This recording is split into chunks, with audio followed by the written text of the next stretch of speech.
લક્ષ્ય ન્યૂઝ, એક નજર, એક લક્ષ્ય. સુરેન્દ્રનગરમાં વિકાસ ગાથા દર્શાવતી પ્રગતિ પથ યાત્રાનો શુભારંભ. વડાપ્રધાન શ્રી નરેન્દ્રભાઈ મોદીના દીર્ઘદ્રષ્ટિપૂર્ણ નેતૃત્વમાં આજે ગુજરાત વિકાસની નવી ઊંચાઈઓ સર કરી રહ્યું છે.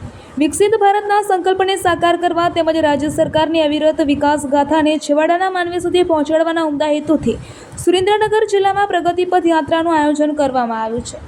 આ યાત્રાનો શુભારંભ સુરસાગર ડેરી ખાતેથી કરવામાં આવ્યો હતો. આ પ્રસંગે જિલ્લા કલેક્ટર GH સોલંકી, સાંસદ ચંદુભાઈ શિહોરા, જિલ્લા પંચાયત પ્રમુખ રંજનબેન ભૂસડિયા, મેયર રાકેશભાઈ રાઠોડ, ધારાસભ્ય સર્વે PK પરમાર તથા શ્યામજીભાઈ ચૌહાણ સહિતના મહાનુભાવોના હસ્તે યાત્રાને લીલી ઝંડી આપી પ્રસ્થાન કરાવવામાં આવ્યું હતું. આ પ્રસંગે મહાનુભાવોએ સુરસાગર ડેરીના વિવિધ પેકેજિંગ પ્લાન્ટનું બારીકાઈથી નિરીક્ષણ કર્યું હતું. આ ઉપરાંત તેમણે ડેરીની કામગીરી અને દૂધ ઉત્પાદનના વિવિધ રસપ્રદ પાસાઓ વિશે વિસ્તૃત માહિતી મેળવી હતી. પર્યાવરણ જાળવણીના સંદેશ સાથે કાર્યક્રમના ભાગરૂપે મહાનુભાવોના હસ્તે ડેરી પરિસરમાં વૃક્ષારોપણ પણ કરવામાં આવ્યું હતું.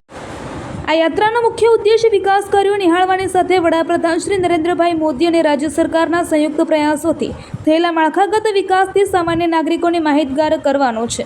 આ કાર્યક્રમમાં સુરસાગર ડેરી ચેરમેન નરેશભાઈ મારુ, અગ્રણી હાર્દિકભાઈ ટમાલિયા, બબાભાઈ ભરવાડ, જિલ્લા વિકાસ અધિકારી KS Yagnik, municipal commissioner JK Jadav સહિતના અધિકારીશ્રીઓ તેમજ મોટી સંખ્યામાં નાગરિકો અને સહકારી આગેવાનો ઉપસ્થિત રહ્યા હતા. રિપોર્ટર દેવમ ત્રિવેદી, સુરેન્દ્રનગર.